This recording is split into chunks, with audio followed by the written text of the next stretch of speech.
உகந்த வாழ்க்கை வாழ்ந்து இயேசு அற்புதங்களையும் அடையாளங்களையும் இந்த சமூகத்திலே தேசத்திலே செய்து நிறைவேற்றி அவருடைய நாமத்தை மகிமைப்படுத்தினது போல ஆமை அவருடைய பிள்ளைகளாயிருக்கிற நீங்களும் நானும் பிதாவானவர் ஆமை நம்முடைய ஆண்டவராயிருக்கிற இயேசு கிறிஸ்து நம்மை குறித்து என்ன விருப்பமாயிருக்கிறாரோ அதை சரிவர நிறைவேற்ற வேண்டும்.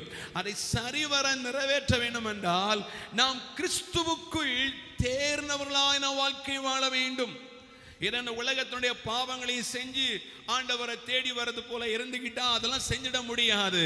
அவனுடைய சித்தமெல்லாம் நிறைவேற்றி விட முடியாது. அப்படிப்பட்ட நிலையில் நாம் நிறைவேறின ஒரு நிலையில வாழ்ந்து கொள்ள முடியாது. நாம் ஒவ்வொரு நாளும் இயேசு கிறிஸ்து பிதாவின் சித்தத்தை நிறைவேற்றுவதற்கு ஒவ்வொரு நாளும் அவருடைய சமூகத்தை நோக்கி ஜெபம் பண்ணினார்.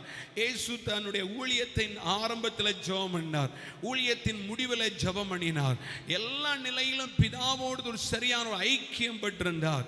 ஒவ்வொரு நாளும் தெய்வ சித்தத்தை சரிவர நிறைவேற்றி கொண்டிருந்தார். இதை போல நான் ஒவ்வொரு நாளும் கிறிஸ்து இயேசுவை நாம் சார்ந்திருக்கும் போது, அவரோடு ஐக்கியப்பட்டிருக்கும் போது, அவருடைய வார்த்தையின் படி வாழும் போது நாம் தேர்வுகளாய் இருக்க முடியும்.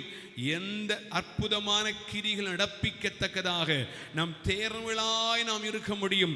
கர்த்தர் நம்மை வல்லமையாய் பயன்படுத்தவும் செய்வார்.